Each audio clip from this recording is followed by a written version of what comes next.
Hi guys, my name's Seb Tudor. I'm the man on the Silver Mountain, and welcome back. Now today I kind of wanted to go and do the kind of TV portion of my creativity by committee series that I'm slowly working my way through the different mediums on. But one of the examples that kind of stood out to me was 13 Reasons Why. And in actually looking into it, because of all the noise around it and everything else that people have been making, where people have either been absolutely loving it because it's a tween drama type thing, or because people have been loving it because it shows off kind of mental ill health so well when it doesn't.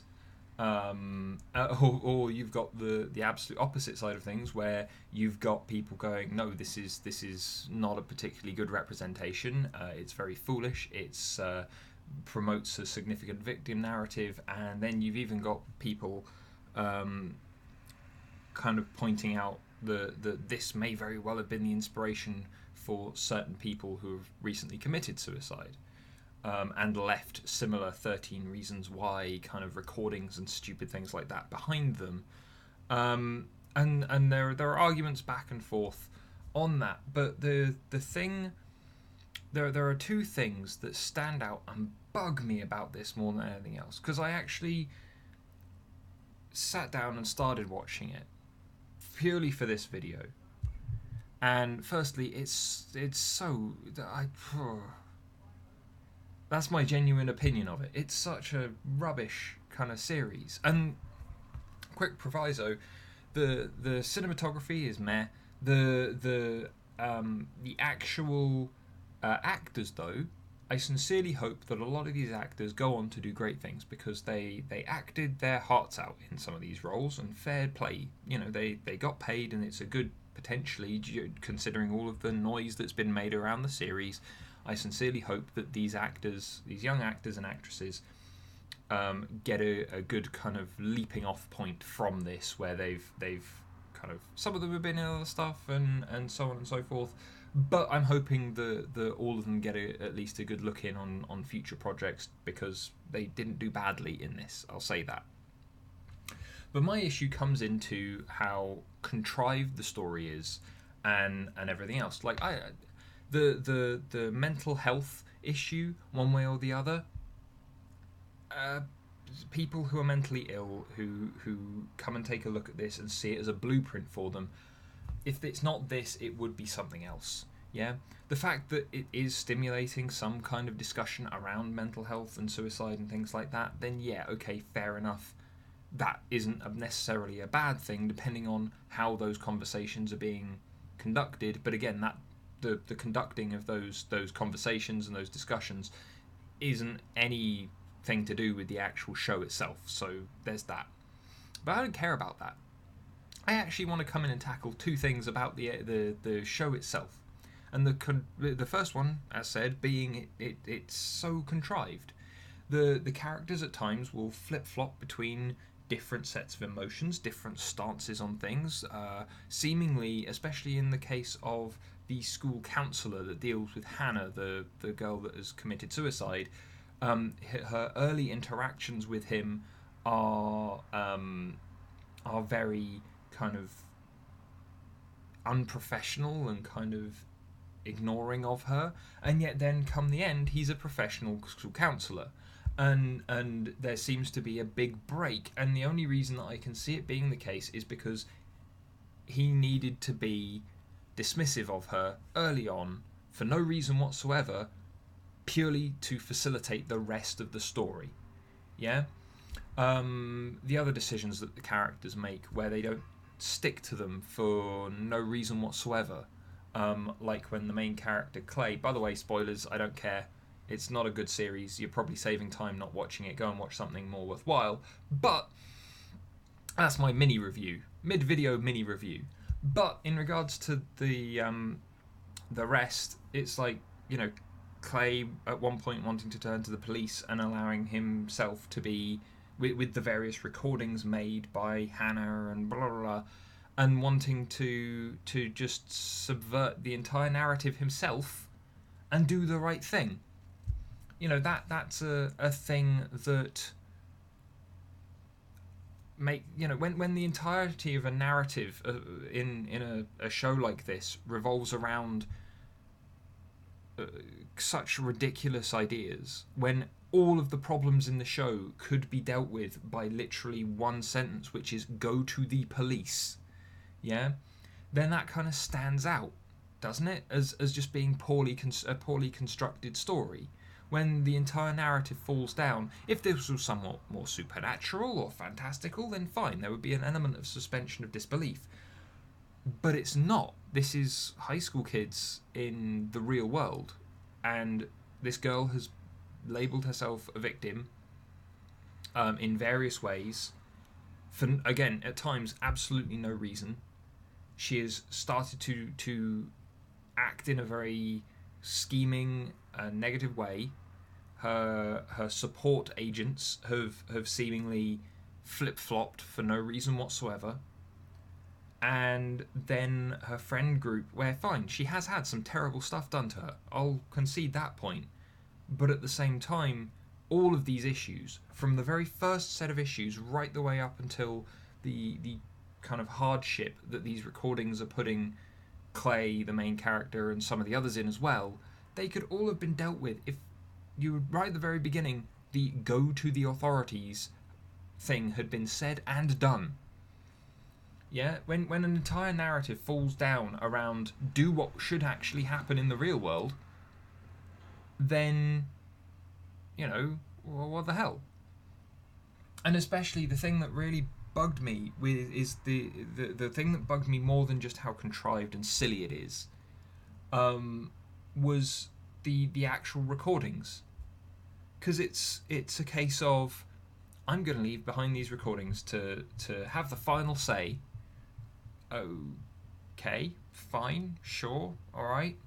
But the other thing that stands out to me is that this is based in the States. Because, of course, everything that comes out of America is based in the States. Because America is like the whole world, right?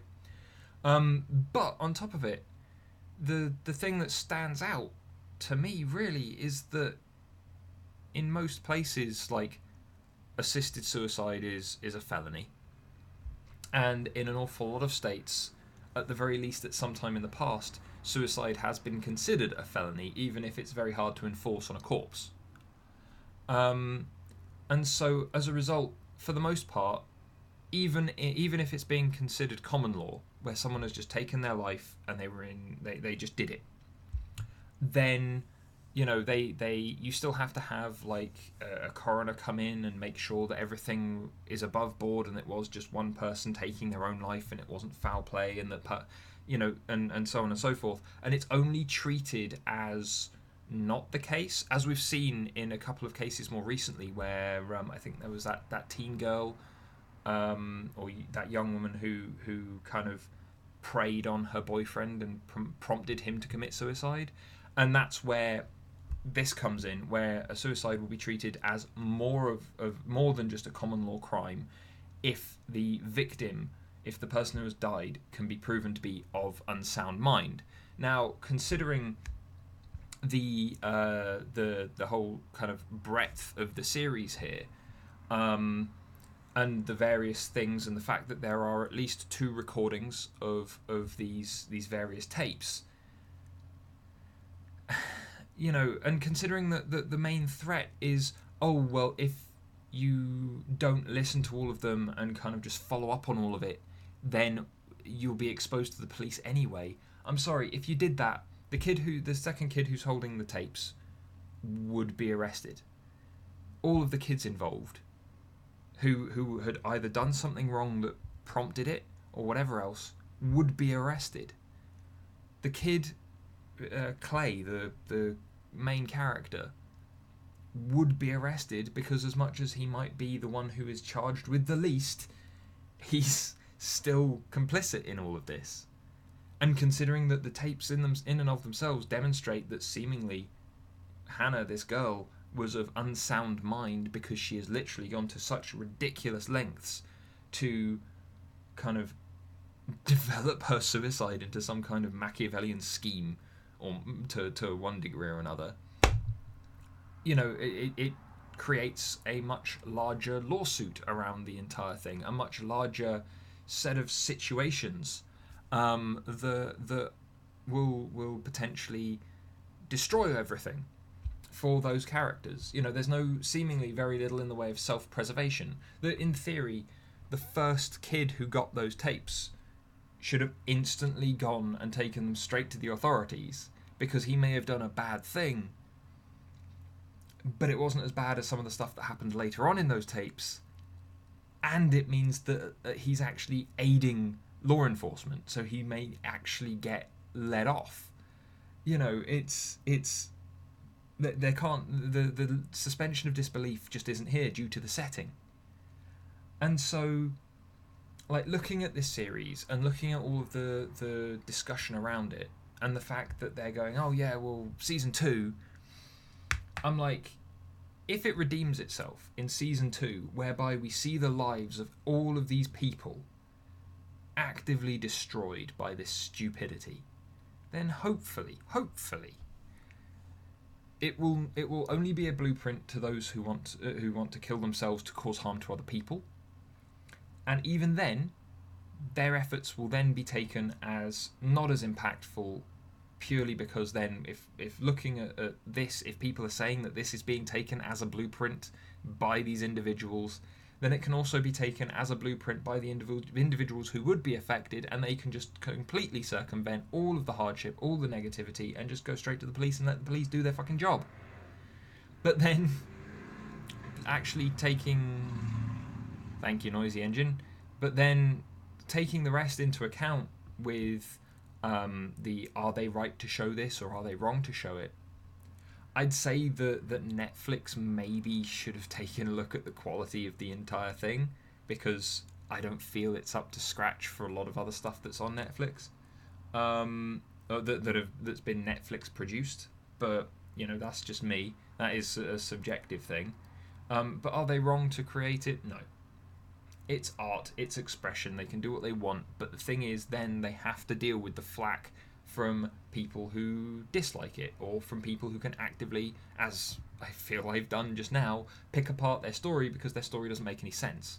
Yeah? And any kind of message that they're trying to put out. Like, if you make up an argument that is so unrealistic, it might support a real world point, but if it's so unrealistic and so stupid and so removed from reality, it's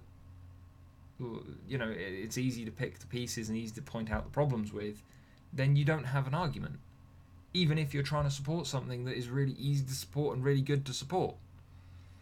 And so, taking a look at it, I'm like, any good that this show could have done in addressing suicide, the most it can manage is just getting people talking. Yeah? Anything more than that, any proper advocacy, any proper exposure of hardships and the things that we could do to help these people, completely lost, completely irrelevant, gone, no point to it. Yeah, because of how easy the rest of the series is to just rip to shreds. As I said, the positives that I feel that can come out of it, though, are that those young actors who took part in this can go on to better things. The discussions can be had, and they're also, this is a template to kind of how not to make a show with a point. Yeah? If you're going to make a show with a real world point that you're not like clouding in analogy or using kind of settings that require some suspension of disbelief, if it's a sci-fi or a fantasy setting that's dealing with things like slavery or kind of class inequality or things like that, then you can make it big and you can spell it out, but then looking at this, because there's no suspension of disbelief, because it's in the real world, because it's dealing with these things that actually happen regularly, and yet then there's this really dumb twist in the middle of it, it lessens the effect of the entire thing. But they're free to make what they want. Discussions can be had. Let me know what you guys think. I've heard lots of people go, oh yeah, I like it because it was just a teeny series. And I'm like, fair enough, you like what you like, whatever. But then it's the people that try and attach so much more meaning to it when all you need to do is pull that one thread of how ridiculous the entire set of events are out of the middle of it, and the whole thing falls down. And then their arguments that are built in support of it fall down. And so the overall thing, which I've talked about before on this channel a few times in regards to suicide, and especially male suicide, considering male suicide is like so high, like the support that this show could have levied, the information it could have provided to people, and all of the rest of it, that kind of element around stuff, you know, it's gone. It wasn't even there to begin with, because it didn't have, again, no solid base to build on. Yeah, they built on sand, and so it's easy to knock over. But as I said, let me know what you guys think. Have you watched the series? Did you enjoy it? Did you not enjoy it? Are your opinions similar to mine or not? I mean, for a little bit of additional context, I had someone who was very, very close to me when I was just leaving school, who kind of relied on me to an extent for support when they were dealing with issues not 100% similar, but leading to suicidal tendencies at the time. And through my help and through the encouragement to go and seek better alternatives, the last I heard from that person, unfortunately, they were an international friend, so that we kind of drifted apart. But the last I heard from that person, they were doing very, very well, in part due to the development that they did when I knew them and when I was there to support them and when they wanted my support. So I have exposure to some of the topics here, and again, I'm looking at this and going, just in terms of setting, just in terms of story, it doesn't work out, and so as a result the rest of it comes falling down. Because as I've said before, stories are important. They're how we learn, they're how we share information, share experience. And so the fact that the story falls down, all the arguments fall down, everything that could have come from this and been better, unfortunately isn't there. Especially considering that, again, mostly US-based audience, the reality in the US is that all of those kids are at the very least getting arrested for a period of time. And if that's not in Series 2, then it demonstrates their detachment from what they actually say they want to promote. But anyway, I've tried to end this video 2 times already, so let me actually do it now. Thank you very much for watching, guys, and I will see you in the video tomorrow. Take care. Thank you very much for watching. If you enjoyed this video or found it entertaining, then please drop us a like, share this video, and subscribe for more, and I'll see you in the video tomorrow. Take care.